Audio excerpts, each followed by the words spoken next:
questions right now? We're just waiting for. How far is the chief?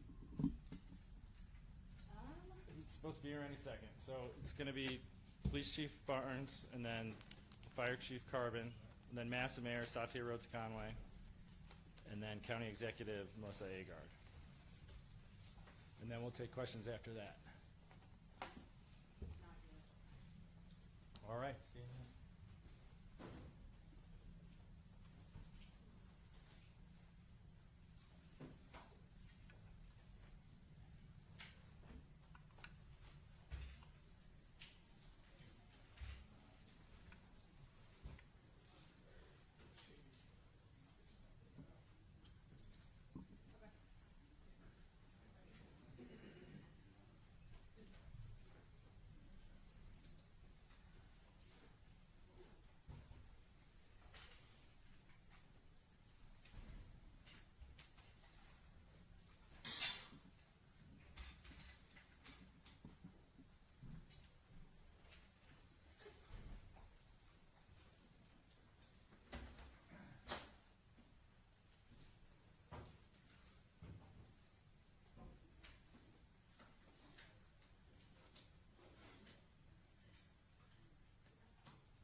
the part where, again, I would normally start by saying good afternoon and thanking you for being here, but under these circumstances, I'll just give you a minute to start your live streams or do whatever you need to do. And while you're doing that, my name is Chief Sean Barnes, S-H-O-N-B-A-R-N-E-S. I'm currently the Chief of Police for the Madison Police Department. I'll be providing a brief update of the school shooting that we had today in Madison. There is some information that we're not going to release because it's still an ever-evolving situation. You'll hear from some of our representatives from our city and from our county, and behind me are a lot of people who came together today to make sure that the day ended well and that everyone else was safe. So with that being said, I'll go ahead and start my remarks. Today truly is a sad day for Madison and for our country. It is a day that I believe will live in our collective minds for a very, very long time.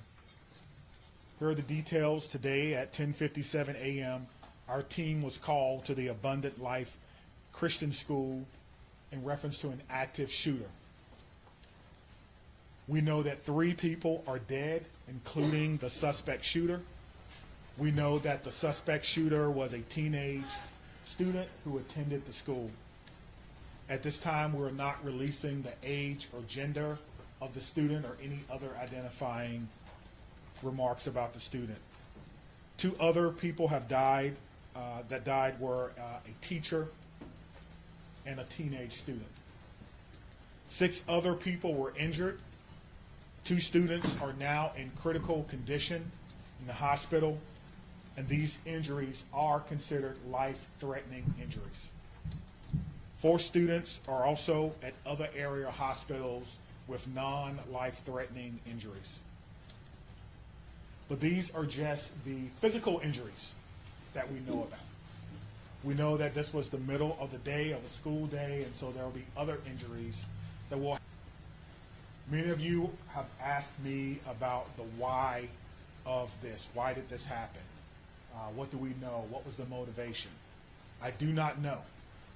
But I will tell you this, our detectives are working hard in the investigative process to find out as many answers as we can so that we can further prevent these things from happening, not only in this community, but in other communities around our country. I think we can all agree that enough is enough. And we have to come together to do everything we can to support our students, to prevent press conferences like these from happening again and again and again. The school building itself is clear. We've cleared the school. There's no other threats or danger to the community. We're in the process now of what we call reunification. And what that simply means is making sure that every student that was in the school is present and accounted for and returned to their loved ones. This usually takes a while, but we have practiced, unfortunately, and practice, and that's why we're able to reunify students with their parents within hours of a school shooting. The reunification is taking place at the Dean Clinic on Stoughton Road, and I certainly thank them for their help. Again, we need our public to find an alternate route. If that is your normal way home as we get closer to the end of the day, please be patient or find another route home. We're currently processing the scene. We're interviewing those who may have been witnesses, and we're obtaining search warrants to get additional information. And lastly, I want to just say thank you to everyone who's standing behind me, the organizations and agencies that they represent, the men and women of the Madison Police Department and Dane County Sheriff's Office who selflessly ran into a building not knowing what they were going to encounter. Many of you know this about me, but I started my professional career, if you will, as a public school teacher back in 1997. And I taught public school for 4 years. It was one of the greatest joys of my life before becoming a police officer. And I can tell you what a special place our schools are. With that being said, we owe it to our community to do everything possible to ensure that it's not only a special place, but a safe place as well. And we're going to continue to do that. So we ask for your patience as information is coming in. We will do the best that we can to bring you accurate and timely information, but we want to make sure that our public knows that we're working extremely hard on this particular incident. There are a lot of people involved, and certainly we're going to come together as a community. I'd like to bring up at this time Police Fire Chief Chris Carter. Thank you, Chief Barnes. Before I start, the only thing I can say is this is not a place that any fire chief or any one of us would ever want to be, and I can't believe I'm standing here today talking about this incident. The fire department is a part of this community, much like all the folks standing up here with me, everybody impacted today and everybody within our community. With that, I won't repeat the details shared by Chief Barnes, but I will share with you the fire department activity for today. Much like Chief Barnes mentioned, at 10:57, we were also dispatched with Engine 5 and Medic 5 to the same location. Throughout the course of the incident, we responded with 5 engine companies, 4 ladder companies, 15 ambulances. I would like to take a moment and share our gratitude for our county partners throughout a multitude of EMS and fire agencies that joined us in the response today. We also had 11 off-duty chief officers that came in on this response. It was a tremendous response from the fire department. We transported 4 patients to St. Mary's. We transported 3 patients to the University of Wisconsin hospitals. On the arrival of our crews, I can say my gratitude to our membership for what they did and their selfless actions today. It's hard for me to place into words what they ran into as well. They did that immediately, they did that selflessly, and within the course of 15 minutes, from the first transport to the last transport, all the patients were on their way to the hospital. So to our membership within the Madison Fire Department and within all the emergency services, my gratitude, my recognition of the work that goes into this, the training that went into this, that again, we had hoped we would never have to put into practice. One more time on behalf of the Madison Fire Department, our hearts are with you, our arms are around you, and we will be with you throughout the duration of this. So at this point, I'll step aside, turn over to the mayor. Thank you, Chiefs, both of you. This is an incredibly sad day for our community. As you've heard, there is no danger to the community at this time, but our entire community has been impacted by this tragic incident. On behalf of the Common Council and the City of Madison staff, I want to offer our heartfelt condolences to the victims and families and to the whole Abundant Life community. Our focus now is on supporting them and supporting the victims and their families. And we will continue to do that through the coming days and weeks. I also want to thank our first responders, the police, fire, the medical staff, for their quick action and their life-saving efforts. As you've heard already, this is a whole of government response. It is not just police and fire. It is not just City of Madison. We have folks from all around the county. We have folks from multiple agencies engaged in both the initial immediate response and the ongoing support, and will be engaged for days and weeks to come. I also want to thank the White House and the governor and others in the federal government and state government for reaching out to offer their support and help. And we will be drawing on resources as needed going forward. But the most important thing right now is to make sure that we are centering the victims and their families, and that we are doing whatever we can to support them and to help them heal, and to lift our entire community up through this difficult incident. I am on record that I think we need to do better in our country, in our community, to prevent gun violence. And I hoped that this day would never come in Madison. It is not something that any mayor, any fire chief, any police chief any person in public office ever wants to have to deal with. And so I will ask our entire community and our entire country to do whatever we can to make sure that no public official ever has to stand in this position again. And now I'll invite the county executive to the podium. Good afternoon, everyone. Today is reeling from the heartbreaking and senseless tragedies at Abundant Life Christian School in Madison. As a mom who received a text from her son at a high school here in the city of Madison wondering if he was safe, I can tell you, this hits you in the gut. Our community is better than this. Our country is better than this. Cannot continue. My heart goes out to the victims and their families and the students and the educators, and the list goes on and on. Every one of us is affected by this unimaginable and unacceptable violence that has hit our community today. Dane County stands united. Department of Human Services have all been on the front lines. My phone has been ringing from people across our state and our nation asking what it is that they can do to help our community. And right now, it is our time to be committed to supporting this school, these students, and these families, and our first responders who went into that building during this devastating time. We must work closely with our law enforcement officers and first responders, mental health professionals, community leaders, and policymakers to ensure that we are taking care of one another. No community should ever have to endure such a tragedy. And my administration is going to do everything that it can to provide assistance to those who have experienced this devastating loss, and also do everything that we can to prevent such tragedy from occurring.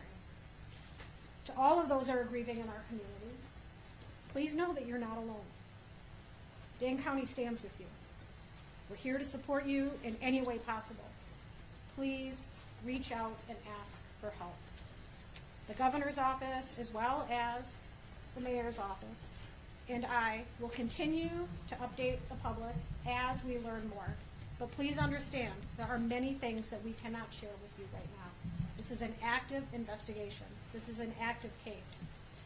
The SSM Health Clinic near the intersection of Buckeye Road and Stoughton Road is the reunification center. I know that that has been out, but we need to make sure that folks know where it is that they can go to be reunited with their children. Again, in the coming days, we are going to make sure that we are supporting those that have been most impacted by this. But folks, reach out, ask for help. This does not need to be the reality of our community. Thank you. All right, we'll start over here with questions. Can you tell us, how did this unfold? Can you give us a timeline, how you all this happened? Sure. We received a call at approximately 10:57 a.m. Someone from the school called 911 to report that there was an active shooter. That means something different to us, obviously. There's different protocols that go out, tone alerts even, so that even if officers are busy doing other things, they respond. One of the things that I do want to note is that our training center is about 3 miles from there. We have special event team medics, those that work with the fire department, responded to this particular scene from their training day. So what began as a training day became an actual day. And so that's how this call originally came. Nicholas, did you have a question?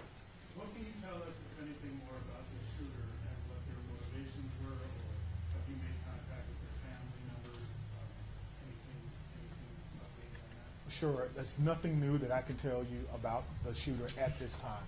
Again, as difficult as today is, that's still someone's child that's gone. That's still someone that has to deal with what happened today. And so we want to make sure that we can ensure as much cooperation as we can. You asked me about why, as I stated before. I don't know why. And I felt like if we did know why, we could stop these things from happening. But what I will tell you is, as soon as we are done with the investigation, any information that we uncover that will not compromise the safety of anyone involved or compromise the confidentiality of any of these children that are involved will tell you. I just ask for your patience. All right, over there. Sorry. Go right ahead. We know it was a handgun. We know a handgun was recovered. All right, sit down right there. Confined to one classroom, or did it spread out globally? We know it was confined to one space. I do not know if it was a classroom or a hallway. One of the things that we've gotten very good at, certainly different from in my day, is that if you do not need to be in a crime scene, you do not need to go to a crime scene. And so the crime scene and those persons who were involved, they have that crime scene locked down. I did not go or enter into that crime scene. But if you can imagine, most schools, the students go together, but they are segregated. So on each different floor, in each different group. And so there's no evidence that anyone else was injured that was not in that age group. Danielle? What can you say at this time about how school staff responded? I cannot speak to how the school staff responded. You know, we did have injuries, but could have always, of course, had additional injuries. I do not know what the school's protocols are. Again, this is a private Christian school. I know that we have a very good rapport with MMSD, Madison Metropolitan Schools, public schools. So we have done trainings for them before, but I would assume that most of the teachers have the same or some similar type of training as a part of their certification. There's conflicting reports online about how many students are enrolled at the school. Can you confirm approximately how many students? I do not know how many students attend the school, but their website says that they serve about 200 families. Right in the back, White. What kind of support system are being made available to people who are? That's a good question. As you heard from our mayor and our county exec, we have services within our government that will be made available to them. I have a lot of confidence that they're going to follow through on that, and we'll make sure that that persons who need to. You guys want to speak to that? Dane County Human Services, as well as the Red Cross and other consolidated agencies, are already on scene. And we will continue to be on scene, and those resources will be bolstered. Again, please reach out. You are not alone. We are going to navigate this together, and there are people who are affected by this trauma who are not in the reunification center or at the school. We need folks to be reaching out because we do have resources available. Did you know if Abundant Christian Life School, did they have a school resource officer in place? It's not my knowledge that they had a school resource officer. That if they did, it would be a police officer, and I know where they all are. They're not in the schools right now. 15 in the back there. So in terms of witnesses that you mentioned about investigation, what is that looking like? How many Sure. witnesses are you guys speaking of? Sure. So the detectives will talk to anyone who may have seen this particular event unfold. Anyone that may have been unfortunate to hear something, they will be talking to them. It's my understanding that that's in process now, and everyone is cooperating fully. That will give us an idea of not only what unfolded, but it could answer the question to motivation, because again, the students who unfortunately had to witness this. But that's not something that we want to rush. We're not going to interrogate students. We're going to give them an opportunity to come in and speak to what they may have saw when they feel ready, which is why some of these questions can't be answered now. All right, Inspector Room. How do you reassure the community that it's still okay to go back to school? I mean, everybody's got kids, and I think, maybe it happened at this school, but everybody that's got kids anywhere, like this in Dane County, it's gonna be hard. Yeah, I think you're asking me, how can I say 100% that no child will ever be harmed in school? I can't. No police chief can. But all I can tell you is that we have systems in place so that if something happens, we can respond like we did today. I can tell you that our mayor and our county exec has committed resources to not only public health, but also mental health. I can tell you that every teacher that I've ever had contact with at MMSD cares deeply about their students. Every staff member, I talk to staff members all the time who tell me things that are going on in the schools and want to do whatever they can, even if it's under anonymity, to let me know that they want to have a safe school. So my reassurance to the public is that if you see something, say something. If you know someone who may be going through a difficult time, please reach out to someone. And I think what I can do is make sure that our police department is transparent and open and honest and inviting for people to call and give information. I think MMSD does an excellent job of that, and the same thing can be said for any other private school. If you want to give information or you need someone to talk to, I can promise you we'll have someone there to get that information. All right, then. Understanding that this is a private school you may not be as familiar with, what are the things about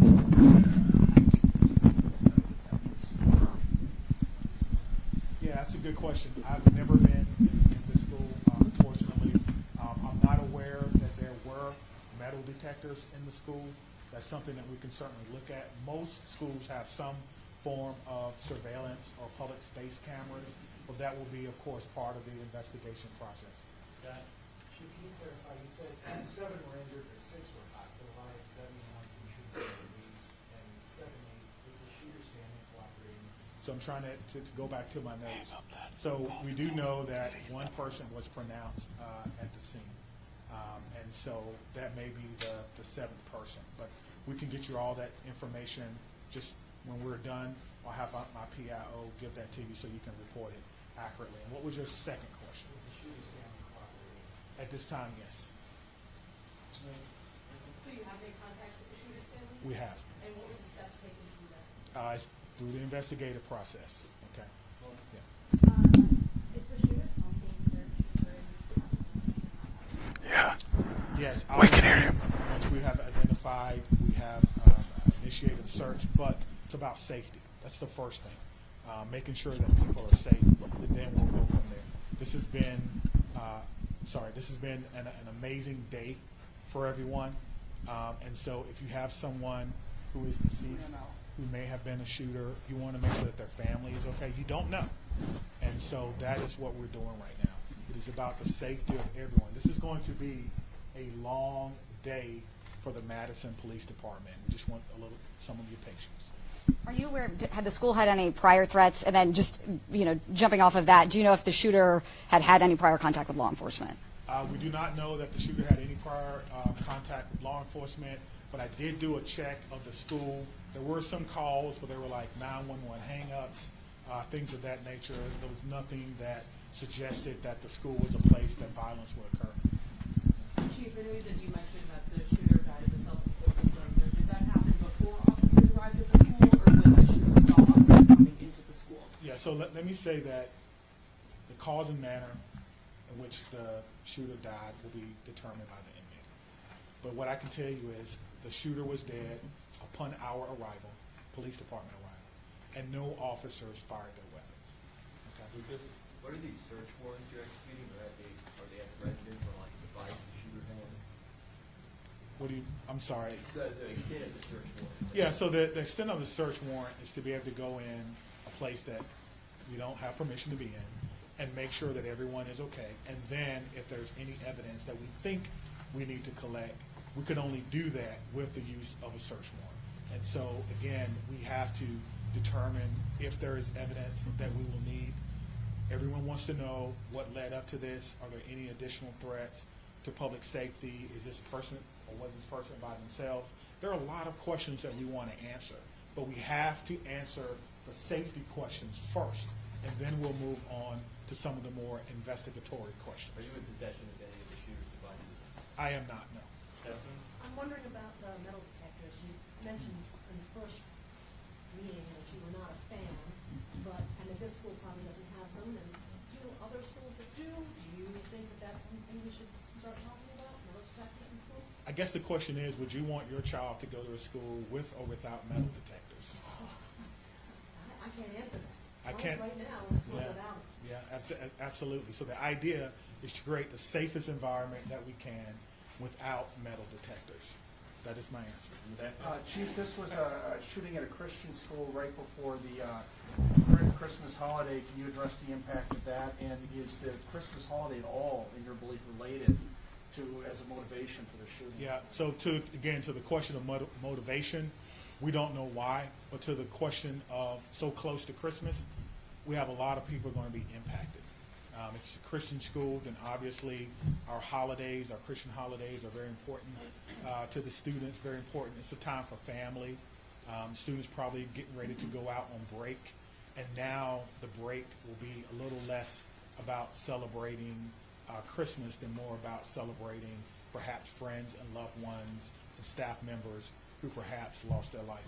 That's why I'm asking everyone to, of course, keep Abundant Life Christian School in your thoughts and in your prayers, and we'll get a couple more.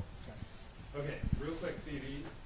So it's a private school that gives public money to the value system, so what has this revealed about maybe gaps in security or training for staff? And is that something you're thinking about whether schools are private or state funded, how we need to do, the public schools when it comes to safety? Well, what I'm telling you is that in 1997, I began my professional career as a public school teacher.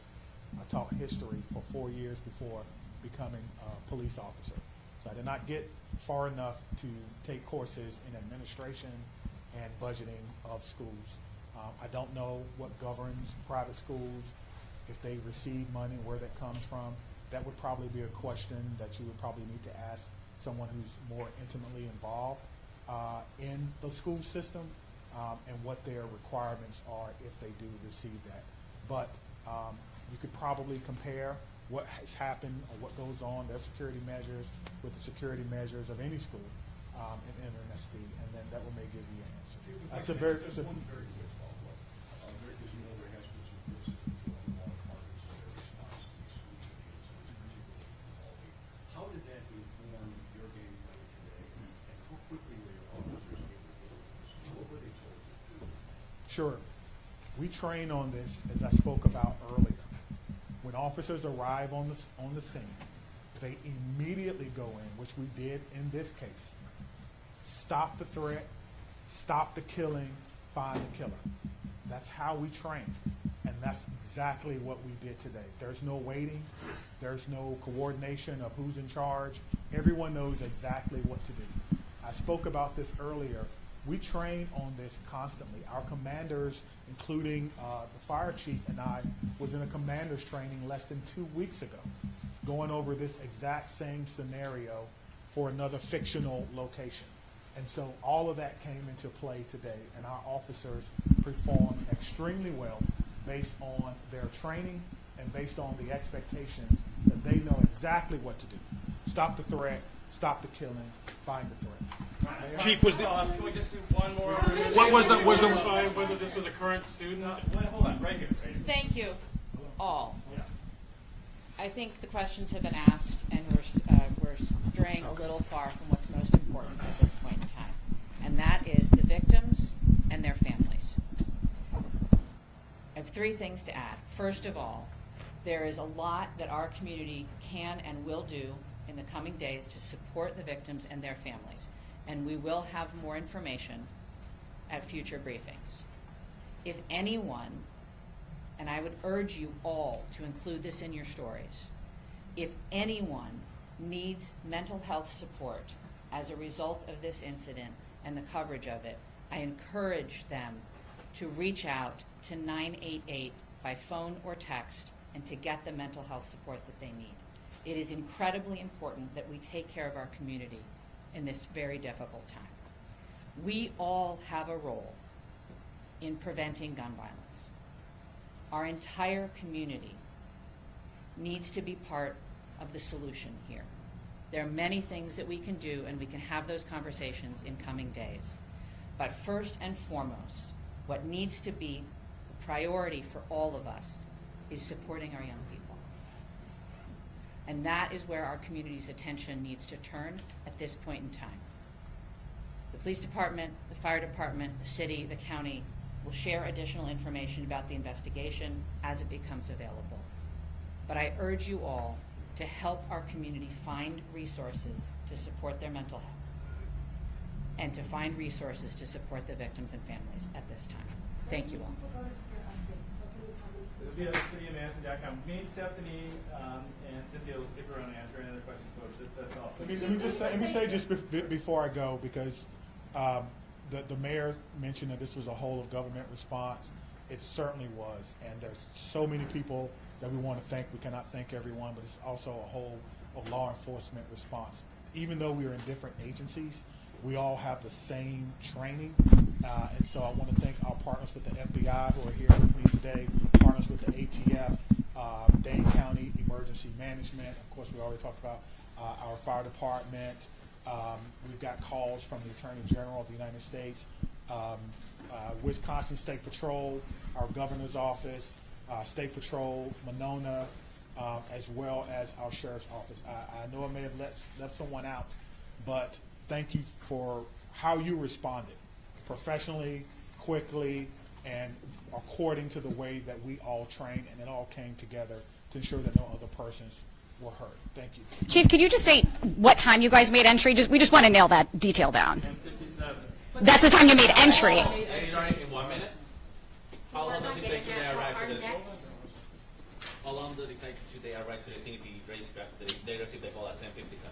Yeah, so I will work on getting that information for our next media briefing. We plan to meet here at 5:30 tonight, and I will work on getting that information. Do you know how many kids